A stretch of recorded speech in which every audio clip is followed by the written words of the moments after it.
Meus irmãos, Deus pôs uma palavra no meu coração. Eu, durante essa semana, mesmo com muita correria, eu fiquei preocupado e orando a Deus, pedindo a Deus uma palavra para ministrar ela nesse domingo.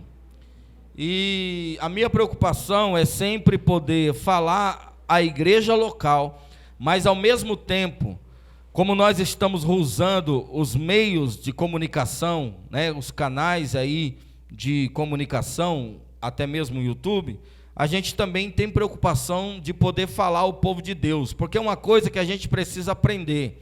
Ministério não foi dado só para a igreja local, ministério foi dado para toda a igreja, amém?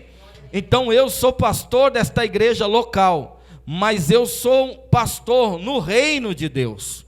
Então a mensagem não pode ficar limitada somente à igreja local. Nossa intenção é que a mensagem também alcance muitas vidas, alcance muitas pessoas e venha despertar o povo de Deus. Porque acredite, nem todos que se dizem ser povo de Deus estão em plena conexão com Deus, para fazer a vontade de Deus. A nossa preocupação aqui é entender o próximo passo de Deus, o que Deus quer fazer, para que a gente possa estar inserido, enquadrado dentro da vontade de Deus, e possamos estar vivendo de acordo com a vontade dEle. Então eu sempre tenho essa preocupação de que a mensagem alcance a igreja local, mas também alcance a igreja no que diz respeito globalmente falando. Então a gente tem essa preocupação.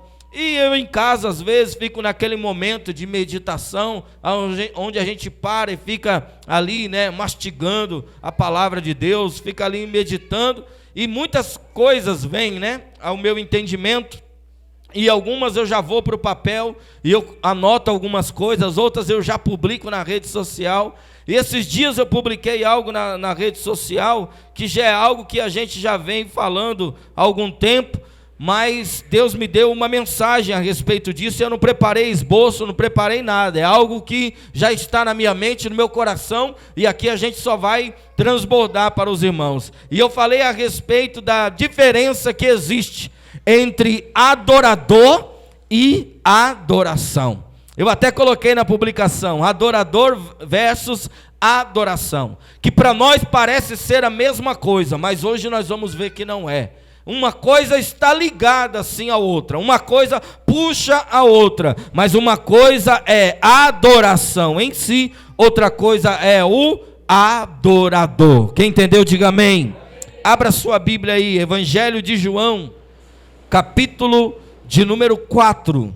Evangelho de João, capítulo de número 4. Hoje você vai entender, e nós precisamos de fato colocar aqui um ponto final em algo que a igreja ainda não entendeu. Amém? Hoje nós precisamos colocar um ponto final em algo em que a igreja, quando eu falo a igreja, não estou falando só da Assembleia do Reino, estou falando todo o povo de Deus, muitos em grande parte ainda não entendeu. Jesus colocou e estabeleceu um ponto final, mas a igreja ainda vive como se fosse uma vírgula e não um ponto. E nós vamos entender isso nesse texto que eu considero um dos textos, né, mais lindos, mais belos de toda a Bíblia Sagrada. Evangelho de João, capítulo de número 4, a partir do verso 1. Os que encontraram aí, digam amém. Amém. Que diz assim: E quando o Senhor entendeu que os fariseus tinham ouvido que Jesus fazia e batizava mais discípulos do que João, ainda que Jesus mesmo não batizava, mas os seus discípulos. Olha aqui o que os irmãos já falaram aqui no testemunho, né? Jesus não batizava, quem batizava era mas foram dizer lá para João que Jesus batizava mais do que ele, para fazer rivalidade, fazer disputa. Mas Jesus não batizava, porque ele diz, eu não fui enviado a batizar. Ele veio para evangelizar, mas não para batizar. Verso 3: Deixou a Judéia, sul de Israel, e foi outra vez para a Galileia, norte de Israel. E era-lhe necessário passar por Samaria. Foi, pois, a uma cidade de Samaria chamada Sicá, junto da herdade que Jacó tinha dado ao seu filho José. E estava ali a fonte de Jacó. Jesus, pois, cansado do caminho, assentou-se assim junto à fonte, e era isso quase a hora sexta. E veio uma mulher de Samaria tirar água, e disse-lhe Jesus: dai-me de beber, porque os seus discípulos tinham ido à cidade comprar comida. Disse-lhe, pois, a mulher samaritana: como sendo tu judeu, me pedes de beber a mim, que sou mulher samaritana? Porque os judeus não se comunicam com os samaritanos. Jesus respondeu e disse-lhe: se tu conhecesses o dom de Deus, e quem é que te diz, dai-me de beber, tu lhe pedirias, e ele te daria água viva. Disse-lhe a mulher: Senhor, tu não tens com que tirar, e o poço é fundo. Onde, pois, tens água viva? És tu maior do que o meu pai Jacó, do que o nosso pai Jacó, que nos deu o poço, bebendo ele próprio dele, os seus filhos e o seu gado? Jesus respondeu e disse-lhe: qualquer que beber desta água tornará a ter sede, mas aquele que beber da água que eu lhe der nunca terá sede, porque a água que eu lhe der se fará nele uma fonte de água que salte para a vida eterna. Disse-lhe a mulher: Senhor, dai-me desta água, para que eu não mais tenha sede e não venha aqui tirá-la. Disse-lhe Jesus: vai, chama o teu marido e vem cá. E a mulher respondeu e disse: eu não tenho marido. Disse-lhe Jesus: dissestes bem, não tenho marido, porque tiveste 5 maridos, e o que agora tens não é teu marido. Isto dissestes com verdade. E disse-lhe a mulher: Senhor, vejo que és profeta. Nossos pais, olha só, nossos pais adoraram neste monte, o Monte Gerizim, e vós dizeis que é em Jerusalém, no templo, o lugar onde se deve adorar. Disse-lhe Jesus: mulher, crê-me que a hora vem, e que nem neste monte, e nem em Jerusalém adorareis ao Pai. Vós adorais o que não sabeis, nós adoramos o que sabemos, porque a salvação vem dos judeus. Mas a hora vem, e agora é, em que os verdadeiros adoradores adorarão o Pai, em espírito e em verdade, porque o Pai procura o tais que assim o adorem. Deus é espírito, e importa que os que o adorem em espírito e em verdade. E você diz amém? Glória a Deus, né? Que texto maravilhoso da palavra do Senhor, aonde nos mostra que Jesus, ele percorria toda a Jerusalém, da Galileia para a Judeia, e sempre da Judeia para a Galileia. Poucas vezes Jesus saiu desses limites, e quando saiu, havia sempre um propósito da parte do Senhor, para buscar ovelhas perdidas da casa de Israel. A Bíblia nos diz que Jesus aqui estava na Judeia, e ele resolveu retornar para a Galileia. Quem entende de geografia bíblica sabe que Judeia é a parte sul de Israel, Galileia é ao norte de Israel. Então, entre a Judeia e entre a Galileia, era necessário, automaticamente, que Jesus sempre passasse pela cidade de Samaria. E muito especialmente, Jesus passava próximo à cidade chamada Sicá. Quando Jesus chega próximo dessa cidade, perto da herdade, se você ler lá em Gênesis, você vai observar que Jacó deixou esta herdade ali para o seu filho José. Ali havia um poço, e esse poço era onde ele alimentava a sua família e alimentava todo o seu gado. E por muitos e muitos tempos, até ali no tempo do próprio Jesus, ainda existia este poço, porque este poço nunca deixou de dar água. Era costume das pessoas, principalmente as mulheres, porque naquela época, irmãos, tirar água do poço era função das mulheres e não dos homens. Acredite você, grande parte das funções das mulheres daquela época, hoje para nós, achamos que não é. Rachar lenha, por exemplo, era a função também da mulher. Pegar água no poço era a função da mulher. O feminismo fica aí tentando enganar as mulheres com tal de empoderamento feminino, que eu já falei aqui o ano passado, quando nós ministramos uma palestra para as mulheres aí, mas é o maior engano, para iludir a cabeça de vocês e achar que vocês têm que fazer tudo que o homem faz, ou que a mulher é um ser superior ao homem para superar ao homem. Não, filha, a mulher não foi feita para fazer o que ela quer, a mulher foi feita para fazer aquilo que Deus estabeleceu para que ela fizesse. Afinal de contas, Deus criou o homem com propósito e criou a mulher com propósito, e quando isso, irmão, sai fora do plano, do projeto de Deus, é que dá errado. Porque eu sempre falo, o machismo é um câncer, sim ou não? Mas o feminismo é um band-aid cura câncer? Não cura, não resolve o problema, só tenta tapar um pouco a ferida ali, mas não resolve. Pelo contrário, cria mais dificuldade, mais inimizade, mais problema.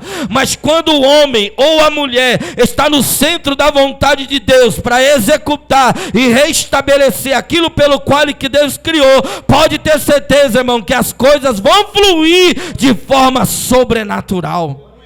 E era comum as mulheres, só que o horário das mulheres, principalmente das donzelas, era pela manhã, era 6 horas da manhã, era costume, porque as pessoas acordavam bem cedo, logo ao pôr do sol, era o momento delas despertar. Até 6 horas da manhã é o horário das donzelas, das moças, né? Até mesmo algumas que recém-casadas, que não tinham ali as escravas para poder retirar, elas mesmas também iam lá, porque essa era a função da mulher. A Bíblia diz que Jesus, cansado, porque não tinha, né, uma condução para ele poder ir, a estadia deles era sempre a pé.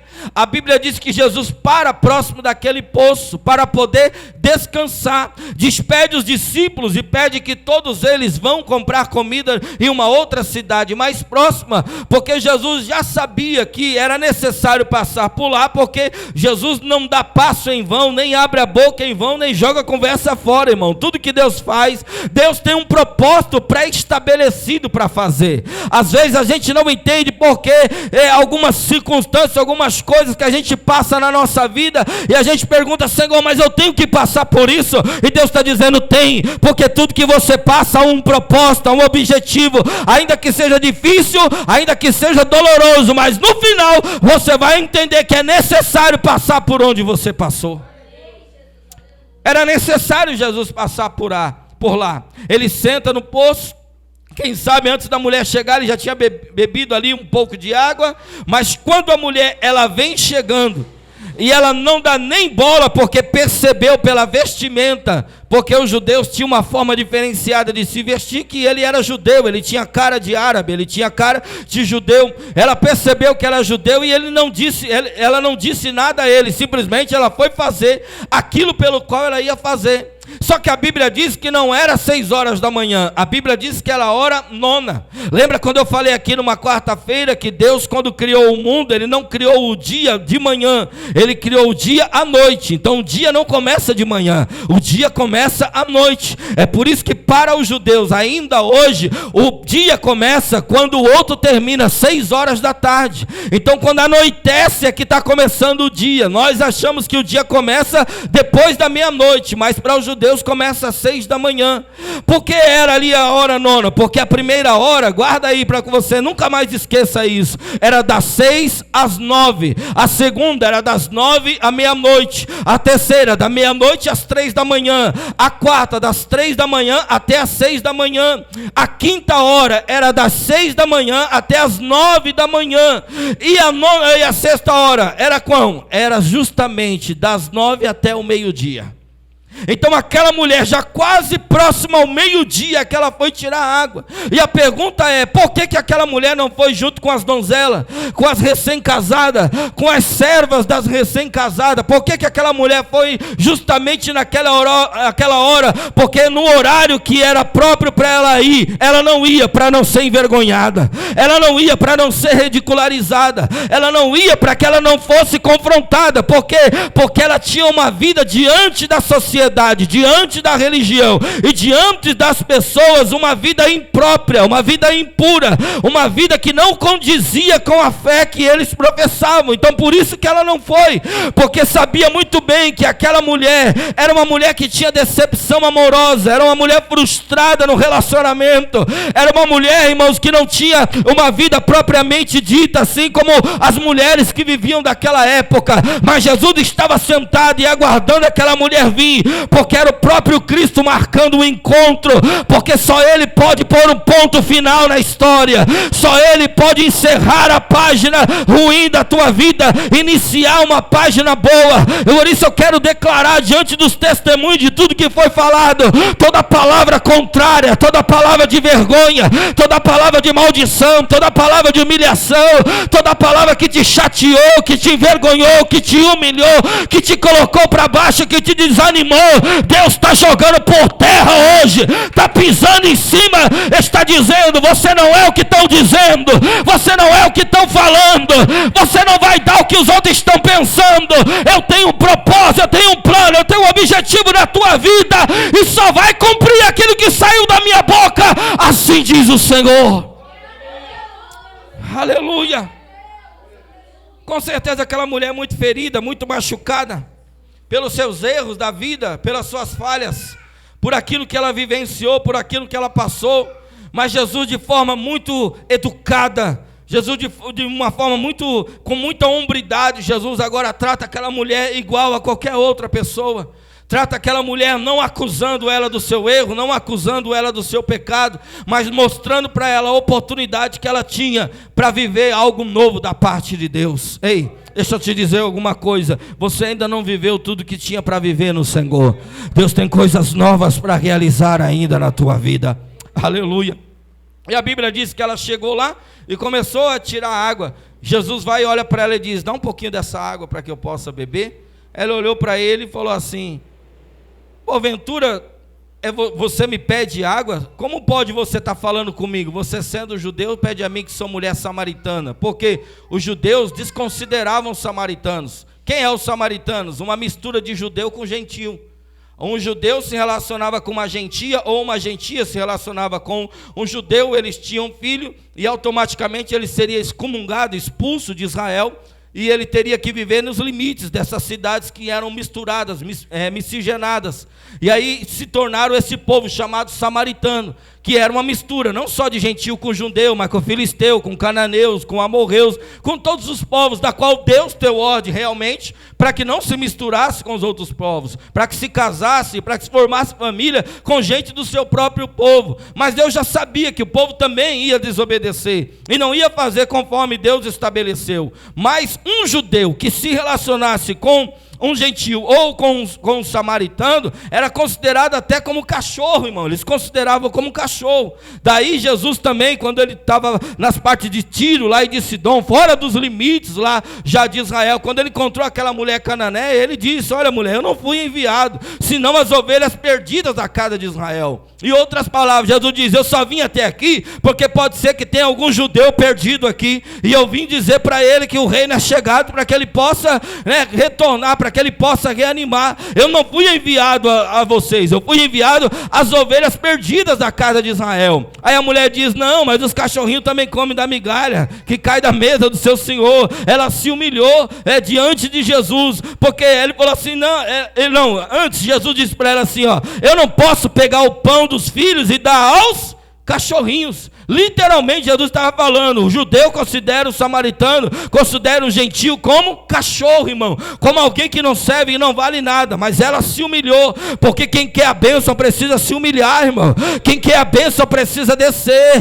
A gente não pode ir para Deus cheio de exigência, dizendo: eu sou dizimista, eu sou ofertante, eu sou fiel, eu ando em santidade. Não, irmão, a nossa justiça só como um trapo de imundícia. A gente quer receber de Deus, tem que ir por baixo, tem que se humilhar. A Bíblia diz: humilhai-vos, pois, debaixo da potente mão de Deus, para que ao seu tempo Ele vos exalte. Por que aquele que a si mesmo se humilha, diz a Bíblia, será exaltado. Não é os humilhados serão exaltados não, viu, irmão? Como o povo fala por aí, os humilhados serão exaltados. Não, não é os humilhados, é aqueles que a si mesmo se humilha. Porque tem hora que nós passamos por humilhação, mas Deus está dizendo que vai exaltar quem a si mesmo se humilha. Porque deixa eu dizer uma coisa para você, tem hora que o povo vem humilhar a gente se exalta. O povo humilhou, sim ou não? Mas a gente também está se exaltando, para querer não ficar por baixo, ficar por cima. A gente às vezes até baixa o nível, para diante de uma situação a gente não ficar por baixo. Ô irmão, quando alguém estiver te humilhando, você se humilha diante de Deus. Porque Deus, irmãos, não vai exaltar quem é humilhado, Deus vai exaltar quem a si mesmo se humilha. Deus tem exaltação para a tua vida. Deus está vendo quanto você está ficando calado quando poderia falar. Deus está vendo quando você está ficando parado quando você poderia agir. Deus está vendo como você poderia revidar, mas você não está revidando, está entregando nas mãos do Senhor. Fique tranquilo, o Senhor Ele vai fazer por você justiça.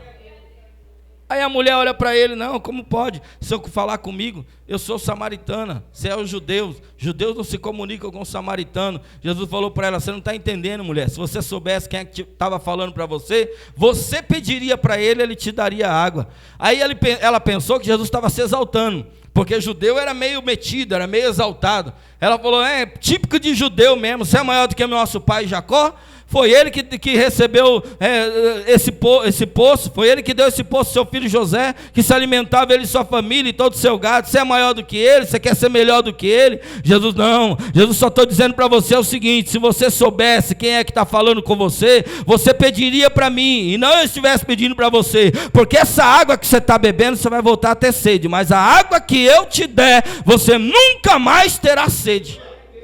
A mulher ainda não tinha entendido, ela pensou que Jesus estava falando literalmente, porque ela falou o quê?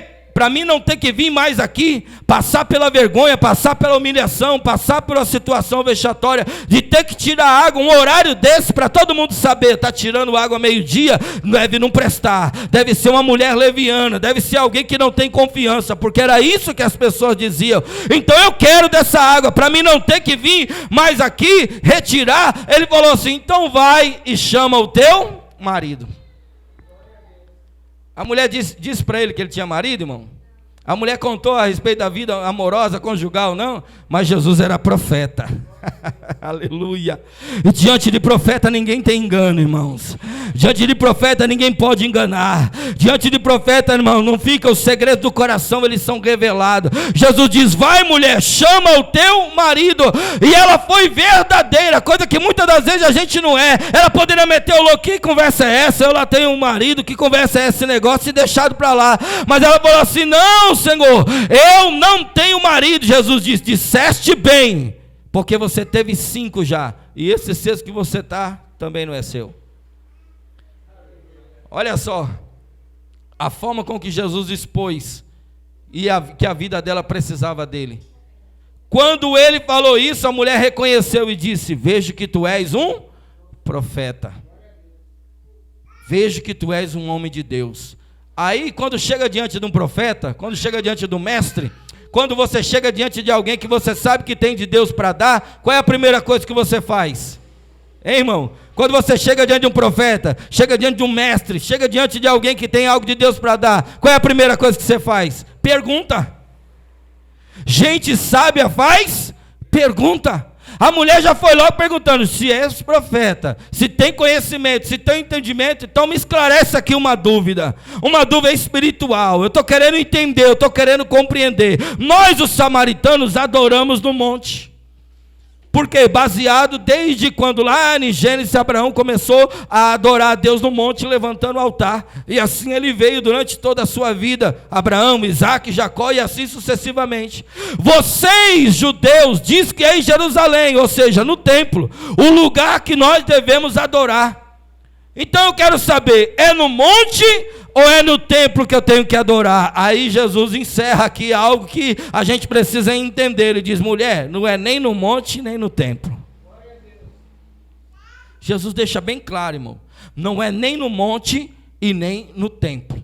Não existe mais um lugar ou uma figura de adoração. Não existe mais um termo determinado, um espaço geográfico determinado para que você possa estar lá para adorar a Deus. Ele diz, nem no monte, versículo 20, nossos pais adoraram no monte, e vós dizeis que é em Jerusalém o lugar que se deve adorar. Olha Jesus dizendo, mulher, crê-me que a hora vem, e que nem neste monte e nem em Jerusalém adorareis ao Pai. O que Jesus estava falando? Não é mais para adorar, nem no monte e nem no templo. Jesus estava encerrando, a hora vem e agora é, que nem no monte e nem no templo. Está difícil entender isso aqui, irmão? Por que tem muita gente que acha que o monte é lugar para adorar a Deus? Eu me lembro que uma vez me chamaram para ir para o monte, eu me ofereci, na verdade, para ir para o monte. Tinha uns irmãos se organizando para ir para o monte. Eu falei, vocês vão para onde? Falou, vou para o monte. Não, eu vou. Não, varão, não é assim não. Você orou, você jejuou, você consagrou. Eu falei, e daí? Qual é o problema? Não, para ir no monte tem que estar preparado, que se for no monte de qualquer jeito, o diabo pega lá. Eu falei, para ir no monte tem que estar preparado, e para a igreja vai de qualquer jeito. E a vida vive de qualquer jeito, então eu tenho que me preparar para ir no monte. É só no monte que Deus opera. Que monte que é esse que o diabo pega e o espírito não pega? Então não é monte, então peraí. Então já dei logo na emenda. Porque as pessoas têm ainda no nosso meio, irmão, uma figura, caiu bastante isso, mas antigamente, lembra quando o monte virou uma febre? Eu ia no monte de Guaianazes, lá você não conseguia nem estacionar um carro. Você não conseguia nem arrumar o lugar, irmão. Eu não orava em paz, irmão. Eu estava orando, era 10, 20, 30 profecias que eu recebia, irmão. 30, 40 profecias, toda hora, irmão, assim diz o Senhor. Um pega na mão, outro chama para pular, outro chama para rodar. Eu falei, me deixa em paz, irmão. Eu vim para cá para orar, nem encosta em mim, não. Porque era febre o monte. Ainda tem muita gente, irmão, que se prepara para subir um monte, mas Deus não está preocupado como você sobe, Deus está preocupado quando você desce.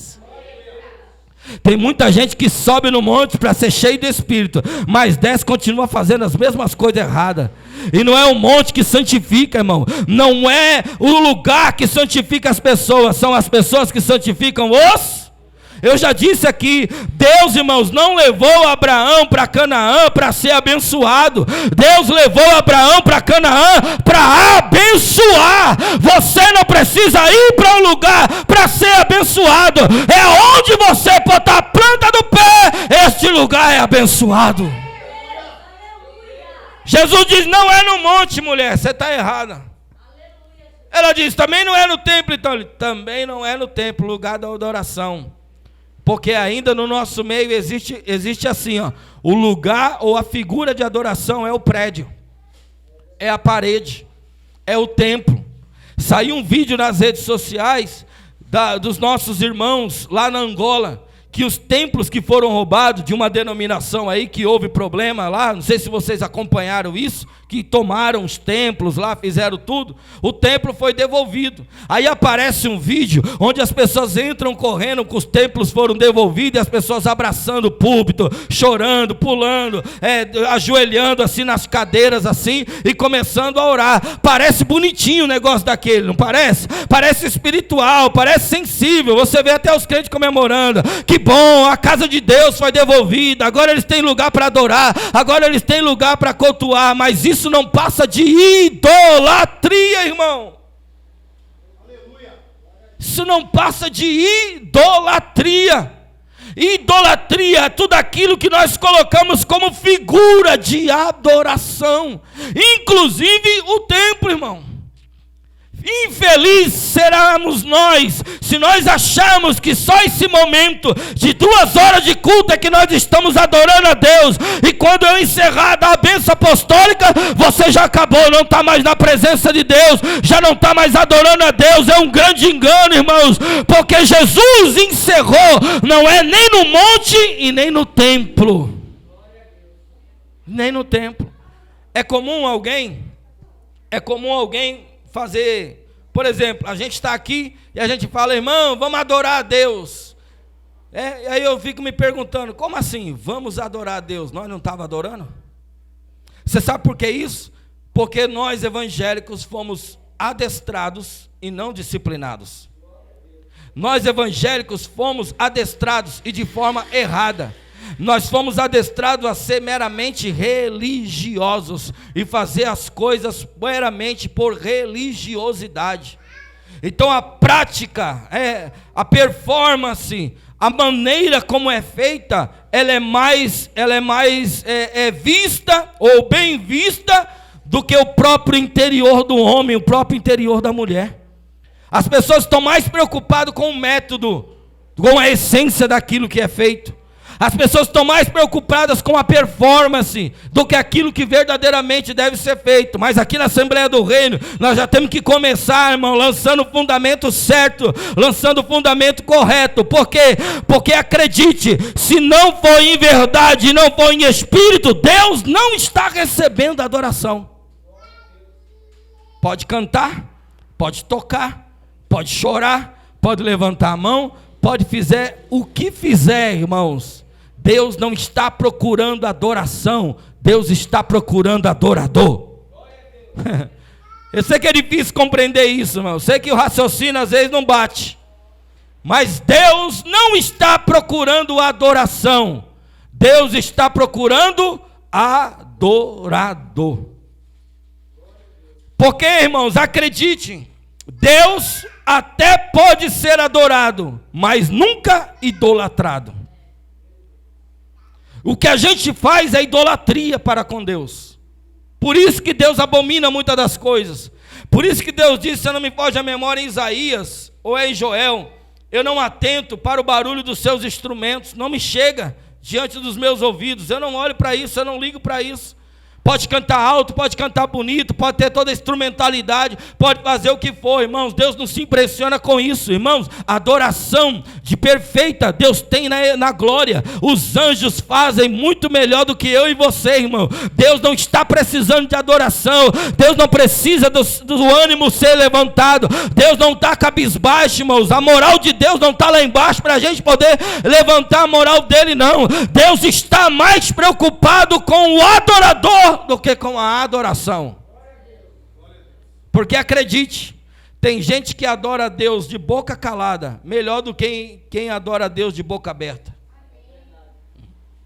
Vou dizer de novo, irmão. Tem gente que adora melhor a Deus de boca fechada do que quem abre a boca para cantar, ou abre a boca para pregar, ou abre a boca para fazer alguma coisa. Porque Jesus encerrou isso aqui. Jesus disse, não é mais a figura do monte, também não é mais a figura do templo. E qual que é? Olha só, irmão, vamos aqui para o verso 22. Olha aqui o que Jesus disse para a mulher: vós adorais o que não sabeis. Ô irmão, como é que você vai adorar a Deus se você não sabe nem o que é adoração? Jesus estava bem claro, vocês perderam tempo, filha. Vai para o monte lá dizendo que está adorando, você não sabe nem o que vocês estão adorando. Você não sabe nem a quem vocês estão sendo adorando. Tem muita gente, irmãos, que está adorando a Deus, mas nem conhece Deus. Tem muita gente que está cantando qualquer coisa para Deus, nem sabe se Deus gosta disso. Cada um gosta de um ritmo aqui, sim ou não? Tem uns que gostam de rock, você só não pode gostar de funk, irmão, pelo amor de Deus. Tem uns que gostam de jazz, tem uns que gostam de pop, tem uns que gostam de blues. É porque nós, os crentes religiosos, fica assim, não, música do mundo e música evangélica. Música de Deus e música secular. Irmão, secular é tudo aquilo que tem ausência de Deus. Vai estudar que você vai ver. E eu te pergunto, quantos hinos tem ausência de Deus aí? Acredite, irmão, tem muita música que a gente chama do mundo, que é mais hino do que hino que nós estamos cantando dentro da igreja. Outra hora eu falo sobre isso aí, porque isso aí vai chocar muita gente. Então a gente pensa o quê?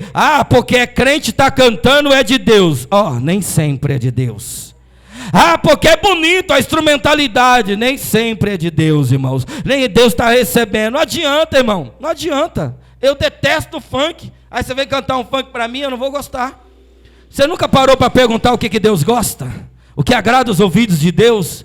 O que agrada ao Senhor? Qual é o privilégio dele? Qual é a vontade dele? Qual é o desejo dele? Não, as pessoas não estão preocupadas com isso. Elas só estão preocupadas em fazer. Mas o fazer, dizendo que é para em nome de Deus, não é para em nome de Deus. É para se aparecer diante das pessoas. Porque se fosse, cantava do mesmo jeito no banheiro.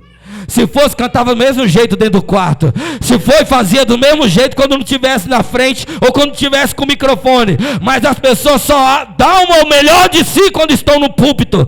Dão o melhor de si quando estão com o microfone. Dão o melhor de si quando estão em evidência. E isso não é adoração. Isso não é adoração.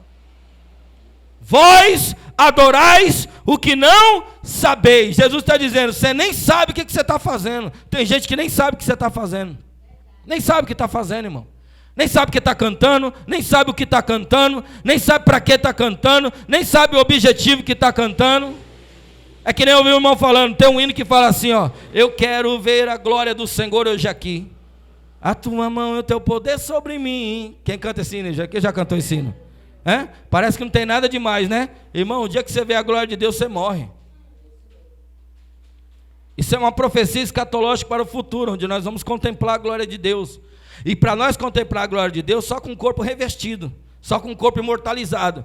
Porque se a gente contemplar uma faísca, uma fagulha da glória, do que é a glória de Deus mesmo aqui, a gente morre, irmão.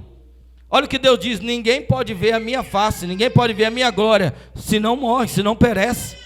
Mas a Bíblia diz que Moisés via a face de Deus, figura de linguagem, irmãos. Moisés via a sombra só, irmão.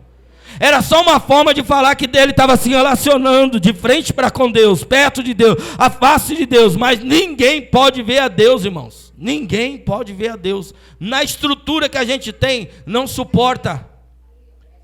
Não suporta. Irmão, se você estiver viajando de avião e estourar um vidro daquela janela, vai ter pressurização. Sabe o que é pressurização? O ar, irmãos, é tão efeito que ele vai entrar pelo seu nariz, pela sua boca, pelos seus tímpanos e vai explodir o seu corpo. É por isso que quem morre de avião não morre na queda, morre antes de chegar, filho. Explodir o seu corpo assim, ó. Fagulhas. Você já viu queda de avião, recolher lá o corpo? Só se foi em baixa. Mas se é em alta, nem corpo você vê mais, filho. Cai os pedaços no mar assim, ó. Explode o corpo da gente. Isso ar, irmãos, a 10, 11 mil metros de altitude. Imagine diante de Deus. Onde Deus vive? No terceiro céu, irmão, acima da atmosfera. Está pensando que é brincadeira, irmão? Só que as pessoas não querem saber disso. Não, as pessoas querem para a igreja se emocionar, luz de LED, globo, fumaça, grupo de louvor, não sou nada contra isso, um dia a gente vai ter tudo isso também, mas vamos aprender do jeito certo, irmão, vamos aprender da forma correta, não é a performance que agrada a Deus. Não, nós precisamos saber quem nós estamos adorando e de que forma nós estamos adorando. Não adianta querer cantar uma música para Deus, sendo que Deus não está recebendo. Afinal de contas, as músicas é mais para nós do que para Deus. Já começa por aí. As músicas é mais para nós do que para Deus. É por isso que eu falo, irmão, quer ficar na sofrência evangélica? Fica lá na sua casa. Aqui não é lugar de sofrência evangélica. Os crentes parecem que gostam, né? Entra no quarto e feche a porta. Chegou a hora de falar com Deus. Canta lá na sua casa, irmão. Igreja é lugar de empoderamento, lugar de a gente se entregar. Hinos vingativos. Eu vou chegar depois só para impressionar. Você imagina Deus fazendo isso, irmão? Você é a alma do homem, você é a égua do homem. Deus não precisa impressionar ninguém, irmão. Deus não precisa fazer isso com ninguém. As pessoas ficam cantando isso e ainda ficam olhando para o irmão do lado. Você vai ver, quando Deus me exaltar, hoje eu estou embaixo, amanhã eu vou estar em cima. Hoje eu estou aqui, ó, na plateia, mas amanhã eu vou estar no palco. E fica assim, ó, esse monte de coisa, de louvores que a gente chama de louvor porque é crente que está cantando e é para os crentes que está cantando. Mas tem muito ímpio cantando música aí fora que é mais louvor a Deus do que o homem. Que exalta mais a Deus do que o homem. Que glorifica mais a Deus do que um homem. Primeiro a gente precisa saber quem nós estamos louvando, a quem nós estamos adorando e o que é de verdade a adoração. Ei, irmão, adoração não é aquilo que eu faço, adoração é aquilo que eu sou. Adoração não começa quando o hino começa. Adoração começa quando eu abro os meus olhos de manhã e eu acordo e eu desperto. Adoração não é uma performance. Adoração é um estilo de vida que honra e que glorifica a Deus. Isso é adoração. Mas a gente pensa, não, adoração é música. Adoração é instrumento tocando. Não, adoração é estilo de vida. Adorar a Deus. Vocês já viram escrito na Bíblia, e Adão pegou a Eva e as suas filhas e foram para a igreja adorar. Está escrito isso lá? Adão cultuava que igreja, irmão? Tocava que instrumento? Cantava que música? A vida dele era uma vida de adoração. A vida dele era uma vida de adoração. Jesus veio devolver isso. Lembra que eu preguei a restauração do Éden? Jesus veio devolver isso para a igreja. Só que a igreja entendeu tudo errado. A igreja ainda continua colocando o templo como uma figura de adoração. Vamos adorar a Deus agora, irmão. Não estava adorando, não? Esse é o problema. Culto acabou, saímos da presença de Deus. Mas nós não saímos da presença de Deus nunca mais, irmão. Uma vez que você é introduzido na presença de Deus, nunca mais você sai da presença de Deus. É por isso que aqui os crentes se comportam de um jeito, lá fora se comporta de outro. É por isso que os crentes aqui usam uma linguagem, lá fora usam outra linguagem. É por isso que os crentes aqui se mostram ser uma coisa e lá fora se mostram ser outra. Por quê? Porque ensinaram para eles que a sua fé se resume em 2 horas de culto no momento que você está na igreja. E quando você sai daqui, você parece que solta o cinto, né? Desprende o ar e, ai, graças a Deus, saí da igreja. Olha o dedinho, ó. A adoração foi nos devolvida como estilo de vida. Por isso que Jesus está dizendo que o Pai não está procurando a adoração, Ele está procurando adorador. Vós adorais o que não sabeis, nós adoramos o que sabemos, porque a salvação vem dos judeus. Olha o verso 23. Mas a hora vem, e agora é, em que os verdadeiros adoradores adorarão ao Pai em espírito e em... Isso é a essência da adoração. Deus não recebe nada que vem da nossa alma. Deus não recebe nada que vem do nosso corpo, se primeiro não foi produzido no nosso espírito. Porque Deus é espírito, e importa que os que o adorem em espírito e em verdade. Deus não está procurando adoração, Ele está procurando adorador.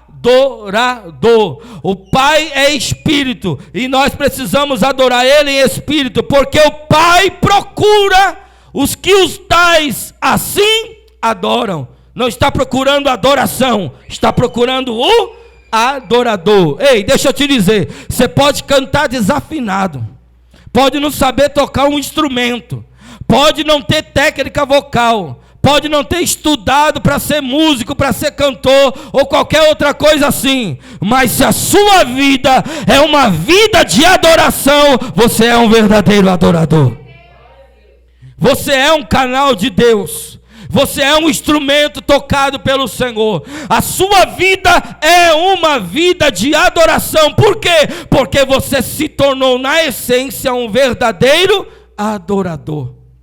E não tem música melhor de ser cantada quando você passar e alguém olhar para você e dizer: ali vai um homem de Deus, ali vai uma mulher de Deus, ali vai um servo de Deus, ali vai uma serva de Deus. Isso sim, irmão, chega como música diante dos ouvidos de Deus. Quando a nossa vida glorifica o nome dEle diante dos homens, pelo nosso procedimento. Mas Jesus encerrou, verso 24, Deus é Espírito, e importa que os que o adoram, o adorem em espírito e em verdade. Ou seja, se Deus está dizendo que tem que ser em espírito e tem que ser verdade, porque existe adoração falsa. Se Deus está dizendo que tem que ser em espírito e tem que ser em verdade, então está dizendo que tem muita adoração falsa. E nós precisamos tomar cuidado com isso, porque muitas das vezes, irmãos, nós falsamente estamos adorando a Deus. Nós estamos sendo enganados, irmãos, pela nossa alma. Nós estamos sendo enganados pelo nosso corpo, e nós estamos deixando de adorar a Deus da forma certa e da forma correta. Nós queremos sentir arrepio e achamos que é no arrepio que nós adoramos a Deus. Nós queremos sentir o fogo e achando que é só no fogo que a gente adora a Deus. Nós queremos procurar performance porque achamos que é a nossa performance que agrada a Deus. Mas acredite, irmão, se você tem ligação com Deus no Espírito, é no seu Espírito que tem que produzir a verdadeira adoração. Não precisa de um cantor famoso, não precisa de um grande pregador, não precisa estar num grande templo. Quem é adorador dá glória a Deus, quem é adorador dá aleluia, quem é adorador não precisa ninguém mandar, é espontâneo, é da alma, do coração, é do Espírito. Às vezes a gente fala, vamos aplaudir ao Senhor, aí vocês aplaudem, mas na verdade, irmão, quando a Bíblia diz lá em Salmo, para aplaudir ao Senhor, isso é voluntário e não obrigatório. Tudo tem que ser voluntário, nada pode ser forçado, nada pode ser imposto, tem que ser de dentro, tem que nascer no Espírito, tem que nascer baseado na verdade de Deus. E é isso que Jesus veio colocar um ponto final aqui. Mas infelizmente nós estamos iludidos achando que quando a música começa, a adoração começa. Nós estamos iludidos que quando eu começo a cantar, eu começo a adorar. Quando eu paro de cantar, eu estou parando de adorar. Não, irmão, adoração é algo contínuo. Como ficam os anjos diante de Deus?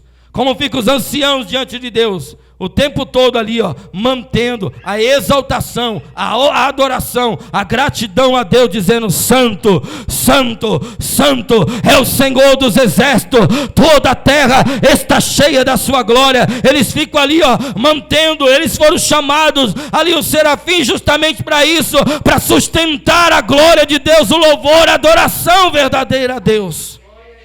E é isso que nós precisamos. Experimenta, irmão, ser o que você é aqui na igreja durante todo o seu dia, e você vai ver como as coisas vão fluir. Você vai ver como as coisas vão fluir. Nós precisamos ter essa sensibilidade no Espírito, porque para que a gente possa facilitar as coisas. Imagine, se você vive o dia todo adorando a Deus, quando você chega aqui no culto, irmão, é que nem gasolina, filha, é só riscar a faísca que pega fogo. Mas por que não acontece? Você passa o dia todo distante de Deus? Você passa o dia todo na rede social? Você passa o dia todo na televisão? Você passa o dia todo fofocando? Você passa o dia todo cuidando da sua vida? Você passa o dia todo fazendo coisas tão supérfluas? Não lê a Bíblia, não ora, não canta um louvor, não adora a Deus, não medita nas coisas de Deus. Aí chega aqui no domingo e o pastor tem a obrigação de, com unção, com a varinha mágica, pum, na sua cabeça, aí você sente o poder, aí você sente a glória.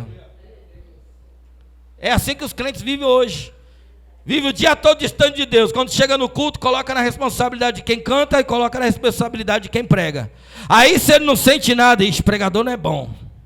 Não gostei dessa pregação, está sem unção, não tem fogo. Eu nunca precisei de pregador, nunca precisei de tocador, nunca precisei de cantor, irmão, para adorar a Deus, para glorificar a Deus, para sentir a presença de Deus. Pelo contrário, as minhas maiores experiências com Deus foram fora do templo. As minhas maiores experiências com Deus, irmãos, foi fora do templo. Se acredite você, se você quiser, mas eu sinto mais a presença de Deus tomando banho do que aqui na igreja. Pastor, que é isso? Eu falei, acredite se você quiser, irmão. Mas é no secreto.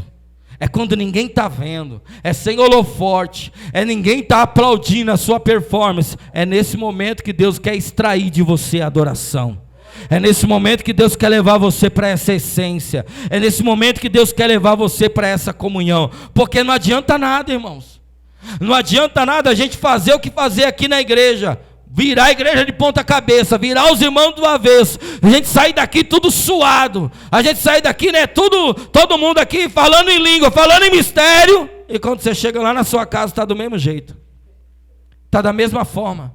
Quando você chega lá no seu trabalho, está da mesma maneira. Quando você vai diante das pessoas, na sociedade, na escola, na faculdade, no comércio, a atitude é sempre a mesma, é irreprovável diante de Deus. Jesus vem encerrar para essa mulher. Não é quando você está no monte que você é adoradora, filha. Você é adoradora quando você adora em espírito e adora em verdade. Aí o que você faz precisa ser fruto do que você é. Se você não é o que você faz, para Deus não serve.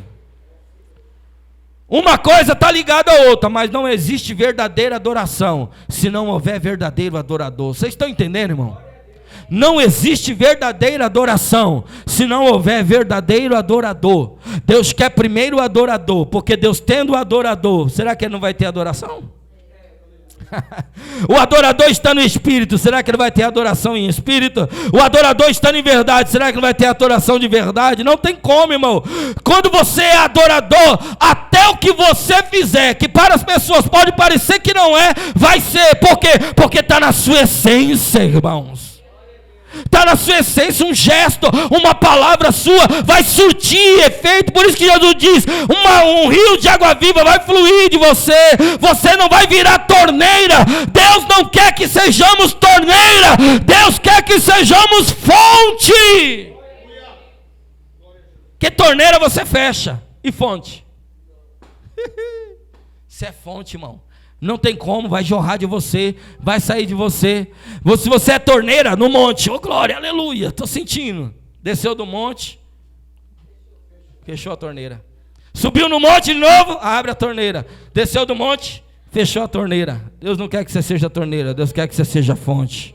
É na igreja, em casa, no trabalho, na escola, aonde você estiver, você é fonte, você vai jorrar, você vai mostrar. Não, você é assim só na igreja. Não, eu sou assim na igreja, eu sou assim no trabalho, eu sou assim na escola, eu sou assim em casa. Tem fonte na sua casa, tem fonte no seu trabalho, tem fonte na sua escola, tem fonte na sua rua. Aonde você vai, você não é crente torneira, você é fonte.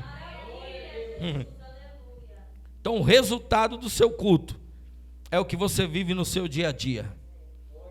Para quem congrega só dia de domingo por conta do trabalho, o resultado do domingo é equivalente ao que você viveu na semana. Pastor, mas eu tenho uma vida corrida. Não estou falando de correria, irmão. Todo mundo tem vida corrida. Mas quem quer faz, quem não quer dá desculpa. Tem gente que é especialista em dar desculpa. Tudo tem uma desculpa, eu não tenho tempo, aí não sei o quê. Mas acontece alguma coisinha, o tempo arruma. Ou você para adorar a Deus, ou Deus vai parar você. Olha o que Deus está falando aqui, é sério. Ou você para ser um adorador e adorar a Deus, ou Deus vai parar você. Está na correria, não pode ir para lá, Deus para você e bota você dentro do hospital para você aprender a adorar a Deus. Aí dentro do hospital não adianta a correria, lá você vai ter que ficar, até você aprender que Deus chamou você para ser adorador, adorar a Ele em espírito e em verdade. Um dia o irmão falou para mim, pastor, minha vida é assim, eu não tenho tempo. Falei, você acorda que hora? Ele diz, eu acordo 5 horas. Falei, acorda 4:30. Você tem 30 minutos para orar e ler a Bíblia. Mas pastor, vou acordar mais cedo. Você não disse que não tem tempo? Estou arrumando tempo para você. Porque a gente tem tempo para qualquer coisa, irmão. A gente tem tempo para tudo. Mas para buscar Deus, se der tempo, eu busco a Deus. Se você não prioriza Deus, acredite, Deus também não prioriza você não. Deus só tem prioridade para quem o tem como prioridade. Deus só recebe a adoração de quem é adorador. Irmão, estou me esforçando aqui porque eu estou achando que você não entendeu ainda. Mas Deus só recebe a adoração de quem é adorador. Não adianta, se você não é, Deus não recebe o que você faz. Mas se você é, ainda que o que você faz não possa parecer grande coisa, mas Deus recebe. Por quê? Porque Ele sabe quem você é. Ele conhece quem você é. Ele conhece o profundo da sua alma. Crentes insensíveis nós estamos vivendo hoje, irmão. Chora vendo Titanic, pode ver 20 vezes o filme e ainda chora, mas nunca chora na presença de Deus. Nunca chorou na presença de Deus. Mas no Titanic, nunca ficou rouco de tanto da glória, mas já ficou rouco com o Palmeiras, com o São Paulo, com o Corinthians. Irmão, essa é a verdade. Nunca deu uma oferta de R$100, mas já deu R$100 para entrar no estádio. Mas já deu não sei quanto para entrar no cinema. Mas já deu não sei quanto para fazer outra coisa. Mas a igreja, isso também é adoração. A linguagem das ofertas do dízimo por detrás é justamente isso, a adoração. Porque a adoração é Deus receber o que está no seu espírito, no seu coração e nas suas mãos. No seu espírito, no seu coração e nas suas mãos. Então você está entendendo como o povo hoje está tão desconectado das coisas de Deus? O povo hoje está tão desconectado. Você pode ver, irmão, tem crente que fica no culto, parece uma múmia no culto. Aí quando fala, vamos ouvir as irmãs, aí levanta cheia, eita, agora é as irmãs que vai cantar. Aí os adolescentes lá, fica que nem umas moscas de padaria. Já viu mosca de padaria? Quando entra no balcão, não sabe para onde vai, né? Fica ali, um mexe no celular, ou olha para outra, mexe no cabelo, outro arruma a unha, outro faz qualquer coisa. E o fogo caindo, e as irmãs cantando. Meu irmão, já fui crente muito tempo em igreja pentecostal, eu sei o que eu estou falando. Aí quando fala, vamos ouvir os adolescentes, eita, glória, aleluia, fala em língua, e não sei o quê. Aí Deus olhando lá de cima, hein? Com a cabeça assim, ó. Por quê? Não sabe nem o que estão fazendo, nem para quem estão fazendo, nem como estão fazendo. Que a adoração não é isso, irmão. Não é fruto do que eu mostro ser para você, é fruto do que eu sou diante de Deus. E quando eu sou diante de Deus, isso automaticamente transparece. Eu encerro dizendo aqui, sabe por que os animais respeitavam Adão? Sabe por que os animais reverenciavam Adão e Adão tinha autoridade sobre os animais? Porque a essência da comunhão de Adão com Deus era tão grande, que quando Adão, ele caminhava pelo jardim, né? Pode sentar aí, filha, fica em paz. Quando Adão caminhava pelo jardim, irmãos, eles contemplavam, não o corpo de Adão, mas contemplava a alma de Adão, resplandecendo. Por isso que até o próprio Adão, quando olhava para sua mulher, e a sua mulher, quando olhava para Adão, não enxergava o corpo deles fisicamente, porque a glória de Deus era tão grande na vida deles dois. É a mesma coisa, por onde você faça, irmão, não importa se você tem dinheiro, se você deixa de ter, se é alto, se é magro, se é gordo, se é bonito, se é feio, não importa. Quando você tem a essência, a graça de Deus na sua vida, por onde você passa, as pessoas precisam entender e reconhecer que ali tem um homem de Deus, uma mulher de Deus, alguém que pode agregar, alguém que pode confiar, alguém que é adorador e por onde passa exala a adoração. Fique de pé em nome de Jesus. Deus abençoe os irmãos.